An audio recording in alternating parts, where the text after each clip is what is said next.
They gave her the one room in the palace nobody was supposed to enter. Not because they trusted her, because they wanted her gone by morning. Emily Parker had been the Royal Archives' most reliable assistant for 3 years. She cataloged. She sorted. She filed documents no one would ever read, in rooms no one would ever visit, for a supervisor who couldn't even spell her name correctly on the duty roster. And she did it all with a quiet grace that the palace mistook for submission. Tonight, Lady Cressida had smiled when she delivered the assignment. That should have been Emily's first warning. Cressida never smiled at her. The East Wing Archive. Chamber 7. Sealed since the founding era. Catalog everything inside by sunrise, or don't bother coming back. What Cressida didn't know, what no one knew, was that Emily Parker was not afraid of dark rooms or old dust. She was afraid of wasted time. And 3 years of being overlooked had given her something dangerous: patience, precision, and the ability to notice what everyone else walks past. So when Emily pushed open the door to Chamber 7 and felt the air shift, old, sealed, sacred, she didn't run. She lit her lantern. She rolled up her sleeves. And she began to work. She found the compartment at midnight. She found the journals at 1 a.m. And by 2 o'clock, Emily Parker understood something that would change the kingdom forever. The only question left was whether she would survive long enough to tell anyone. Fire the door to Chamber 7 opens, and so does everything else. Fire. The East Wing of Eldenmore Palace had not always been forbidden. Once, according to the records Emily had memorized over years of careful archival work, it had been the most alive part of the entire structure. The founder's private library, his war room, his sanctuary. King Aldrich I had apparently preferred to think in silence and sleep near his books, a habit that Emily privately admitted to herself she found deeply relatable. But that had been over 300 years ago. Now the East Wing was dust and echoes and rumors that the staff whispered over breakfast. Haunted, some said. Cursed, said others. Emily, who believed in evidence and not superstition, simply said, sealed. She arrived at Chamber 7 at precisely 11 at night, lantern in hand, a leather satchel slung over one shoulder, and a second satchel over the other containing her cataloging tools, a flask of still warm tea, and a small parcel of spiced flatbread she'd rescued from the kitchen because she had long since learned that starvation and good archival work did not coexist. The door was enormous. Black iron reinforced oak, fitted with a lock so old that the keyhole was a different shape to anything currently used in the palace.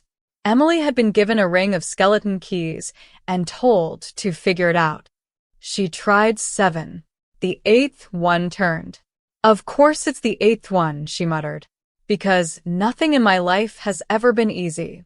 The door groaned open like it was personally offended by the intrusion. The smell hit her immediately: old parchment, dry stone, and something else. Something that was almost like cedar. She stepped inside and raised her lantern. The chamber was larger than she had expected. Stone walls lined with shelves.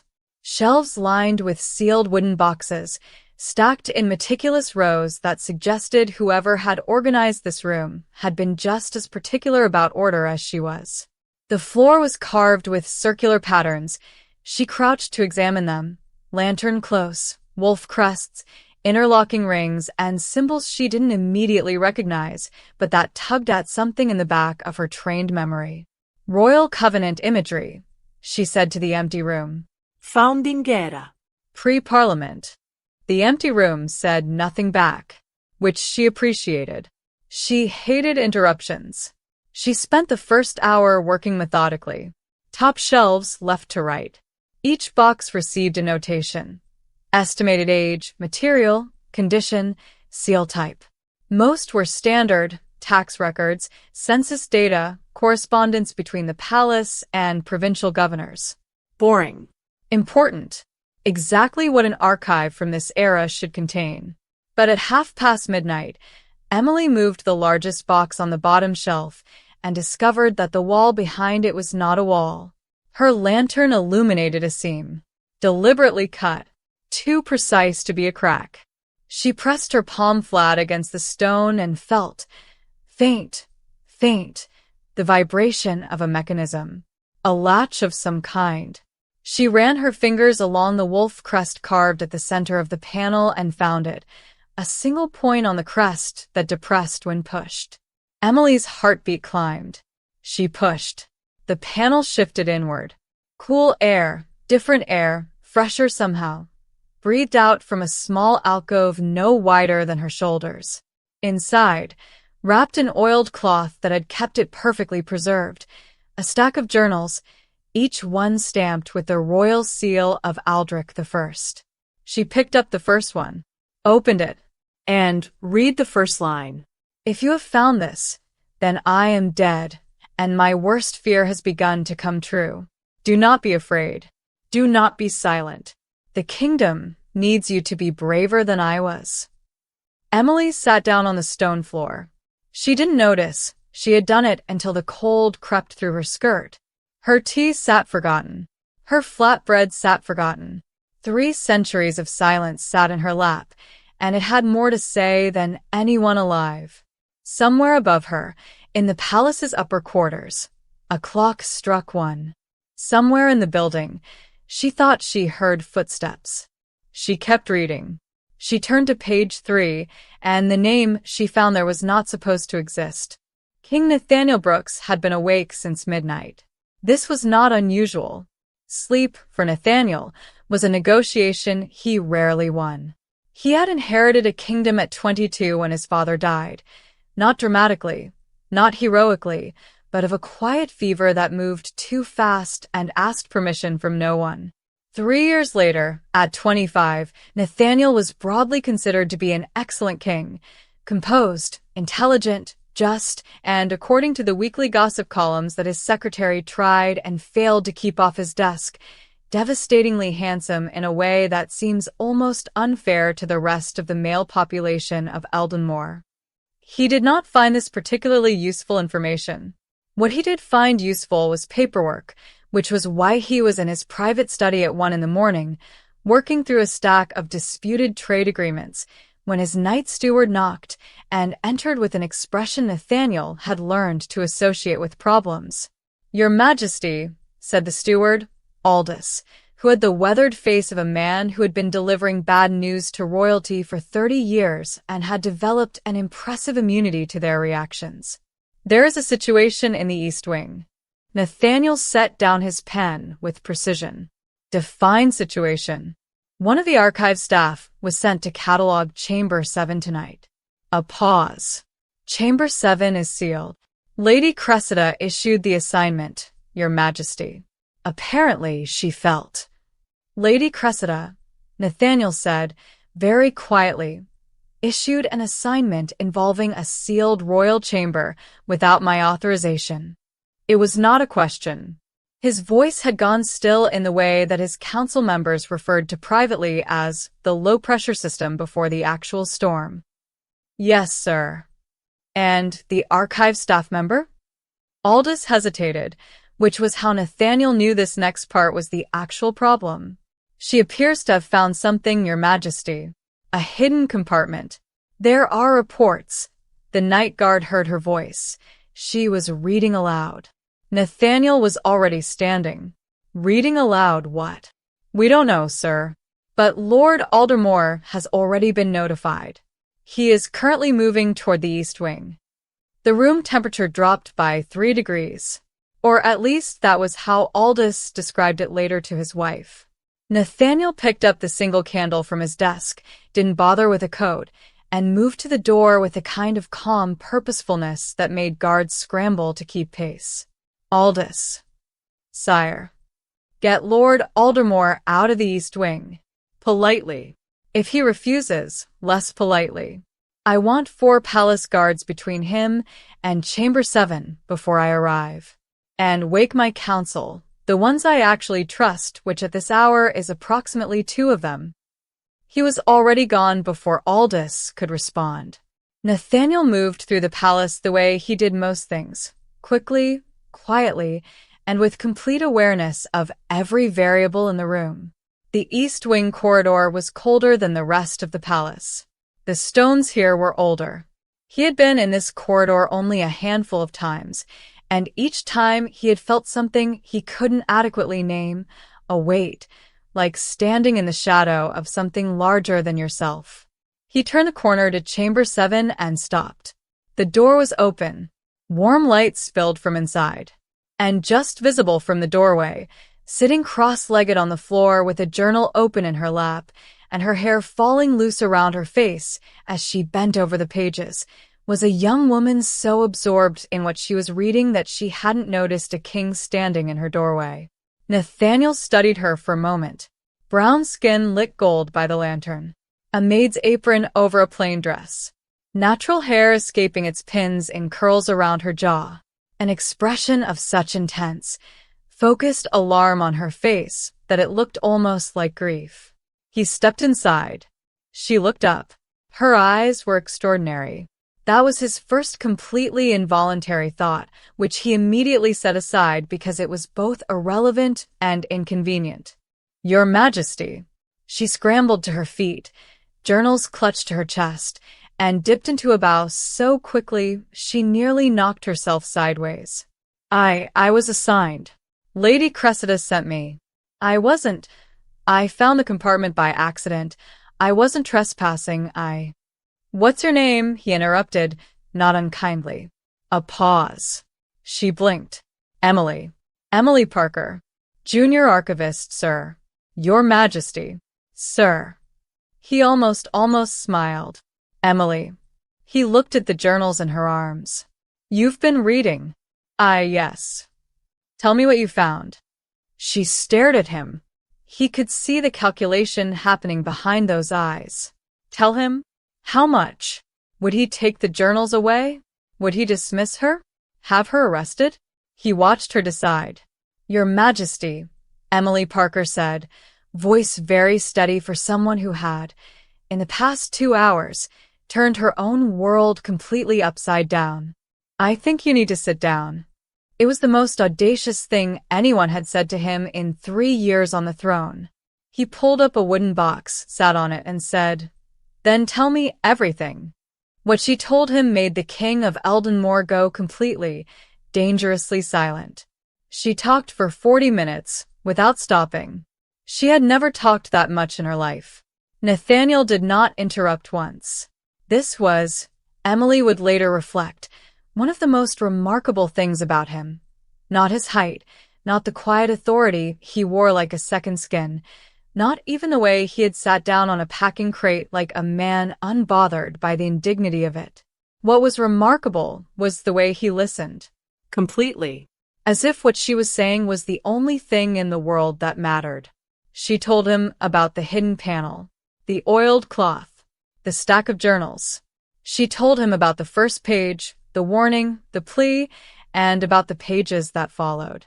She read directly from the journal in her hands, her voice steady even when her hands were not.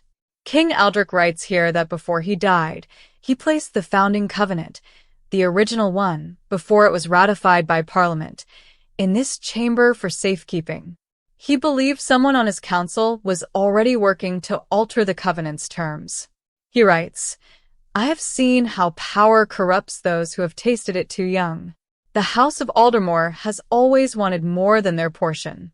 I pray that whoever reads this has enough courage to do what I could not, expose them before they consume the throne itself.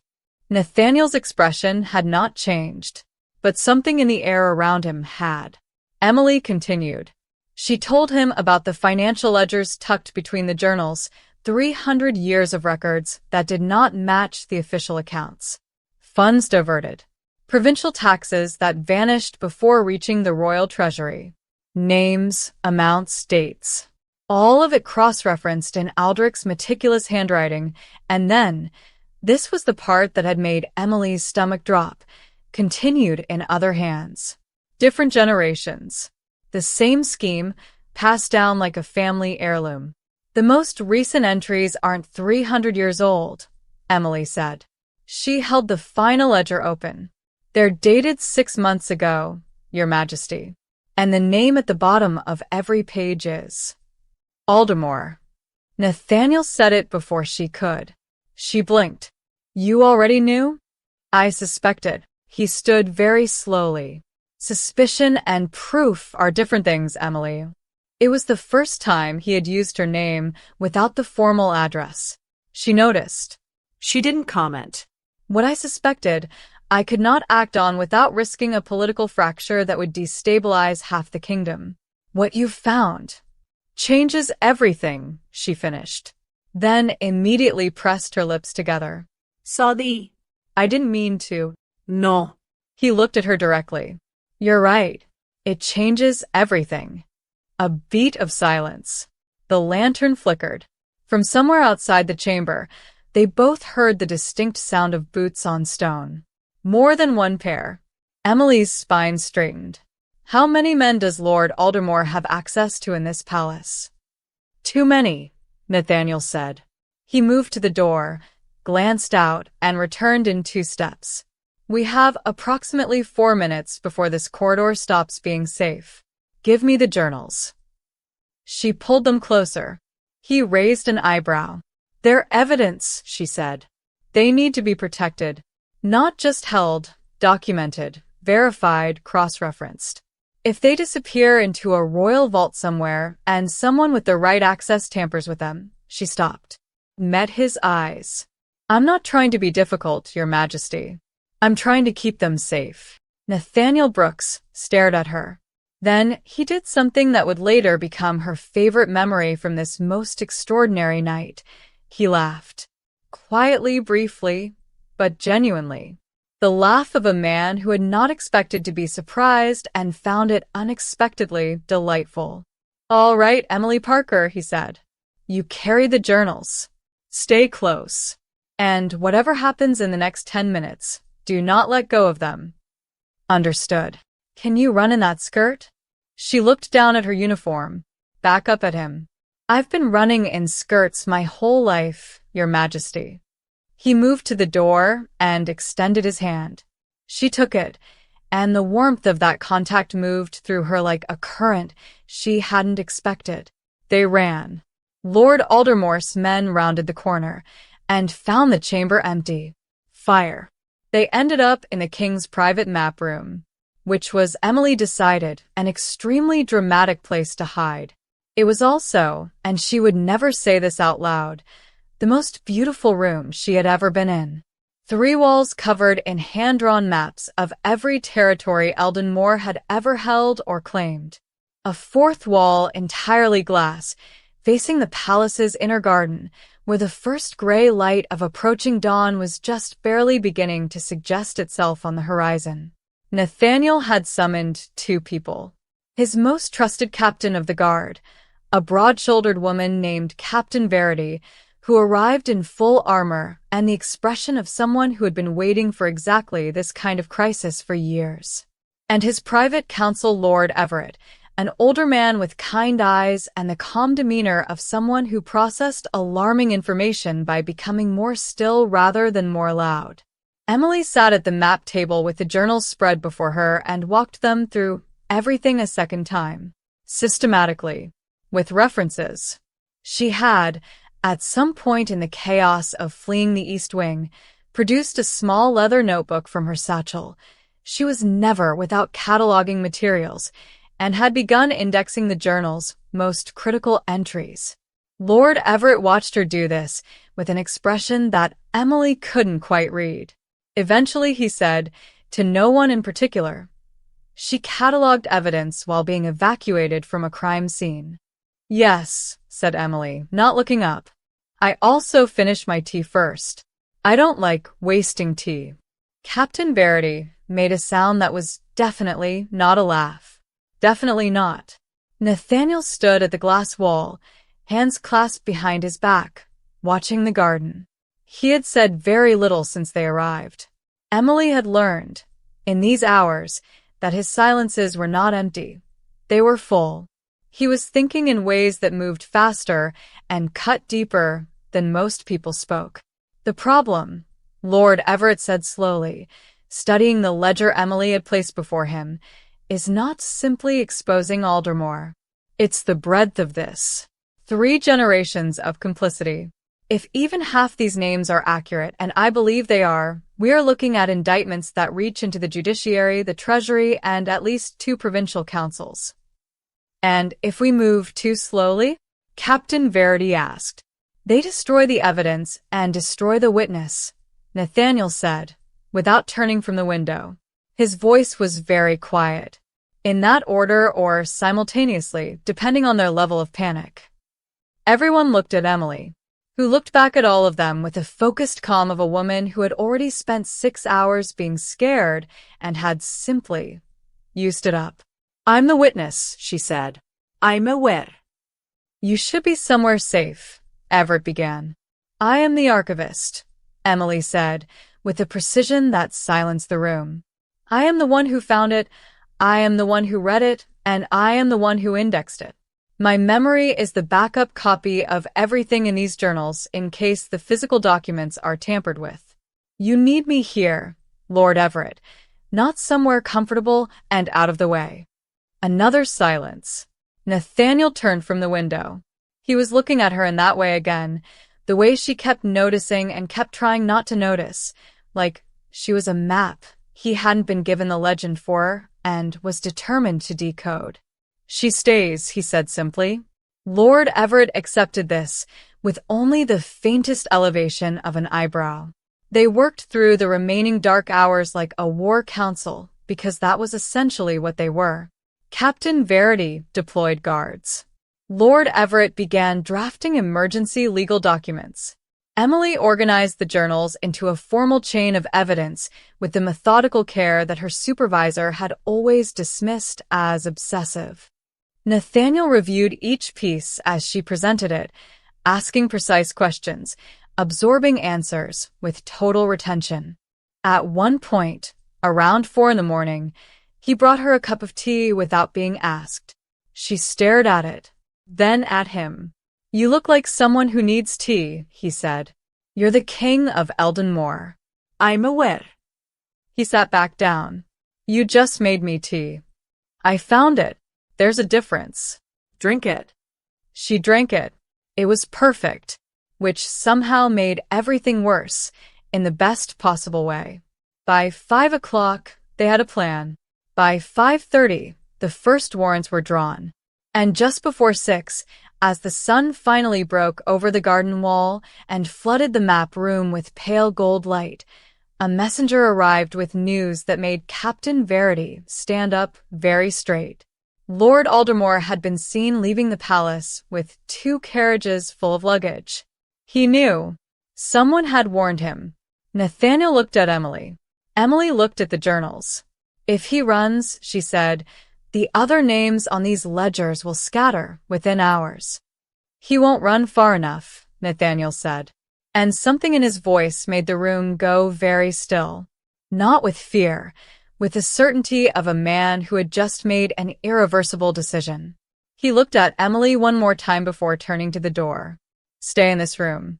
Don't open it for anyone who isn't Verity or Everett. And if it's you, she asked. A beat. Then you'll know, because I'll knock twice. He left. Emily sat down, pressed her back against the map table, and allowed herself, for exactly 30 seconds, to acknowledge that she was terrified. Then she straightened up, pulled the journals closer, and went back to work. An hour later, someone knocked. 1 time, not twice. Emily did not open the door. This was, she felt, an excellent decision. She pressed herself against the wall beside it and waited, heartbeat loud in her ears, journals wrapped in her arms like they were something precious, which they absolutely were. The knock came again. Once. Then a voice, low, female, urgent. Parker. It's Verity. 2 guards outside, the rest deployed to the north gate. Open up. Emily exhaled. Captain Verity, what is my supervisor's name? A pause. Lady Cressida, who is currently under house detention in her quarters. Before you ask, open the door. Emily opened the door. Captain Verity entered with the brisk efficiency of someone running on strong coffee and purpose. His Majesty has Lord Aldermore's carriage intercepted at the Southern Bridge. He's bringing him back personally. Everett is managing the formal proceedings. You, she pointed, need to be in the throne room in 20 minutes to present the journals as formal evidence before the Royal Council. Emily blinked. I need to be in the throne room. You discovered the evidence. You catalogued it. You are the primary witness. Yes. Throne room. 20 minutes. Verity paused, looked at her with something approaching warmth. You might want to fix your hair. Emily touched her hair. Half of it had escaped its pins during the run from Chamber 7 and had not been repinned since. She was aware, like a woman who had spent the night reading seditious royal documents on a stone floor. Because she had. I don't have anything else to wear, she said. You'll go in what you have. And you'll look exactly like what you are. A palace archivist who spent the night finding the truth that half this court has been hiding for 3 centuries. I'd say that's rather the point. Emily stood up straighter. The throne room of Eldenmore Palace was designed to make people feel small. Emily had been in it exactly once before, delivering documents that no one had thanked her for. She remembered the ceilings, the columns, the way sound traveled, absorbed and then returned in a slightly different shape, like the room itself was listening. Today it was full. The Royal Council, 12 men and women in formal robes. Palace guards lining the walls. A cluster of noble families who had been summoned and did not yet know why, exchanging nervous glances above their ceremonial collars. And at the far end, on a throne that managed to be both imposing and somehow simply functional, King Nathaniel Brooks. He was still in the clothes he'd been wearing at 1 a.m. He had not, apparently, stopped to change either. This made Emily feel marginally better about the state of her hair. Lord Aldermore stood in the center of the room. He was a tall man, late 50s, silver-haired, with the kind of face that had always looked trustworthy, because he had spent 50 years practicing that expression. He looked at Emily when she entered with the flat fury of a man who was only now understanding exactly what had gone wrong. She looked back at him. She was not, she discovered, afraid of him. She had spent the whole night with every fear she was going to feel about this. She was empty of them now. Nathaniel spoke first. His voice filled the room without effort. My counsel, you have been summoned because this kingdom deserves transparency. Last night, a member of our archive staff was assigned, without proper authorization, to a sealed royal chamber. What she found there requires your witness. He looked at Emily. The look said, your turn. Emily Parker walked to the center of the throne room, placed the journals on the formal evidence table that Everett had prepared, and began to speak. Clearly, without hesitation, with the precision of a woman who had been memorizing, organizing, and presenting information her entire career, waiting, without knowing it, for a moment exactly this important. She presented every piece. She referenced every page. She answered every question from the council with the patience and specificity of someone who had spent the night reading the same documents 3 times to be certain she had them exactly right. Lord Aldermore attempted, at various points, to interrupt, To dispute. to redirect. Each time, Nathaniel stopped him with a single quiet word or gesture, and Emily continued. It took 90 minutes. By the end of it, 3 members of the council were weeping. 2 had turned the color of old chalk. And Lord Aldermore, stripped of the performance of his own innocence, looked like a man watching the walls of something he had believed was permanent crumble around him in real time. When Emily finished speaking, the throne room was completely silent. Nathaniel rose. He didn't need to raise his voice. The room was already listening. House Aldermore is hereby suspended from all royal privileges, pending a full Treasury investigation. Every name in these ledgers will be investigated by an independent panel. And as of this morning, the Royal Archive will be elevated to a department of independent standing within this palace, accountable only to the crown and not to departmental supervisors. He paused. Lady Cressida's position is formally dissolved. Somebody in the back of the room started clapping. Then somebody else. Then the sound built, not thunderous, not performative, but real.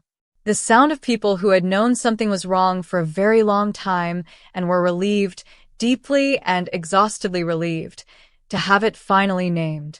Emily stood in the center of it, journals in her arms, and let herself feel it. The morning light coming through the high windows.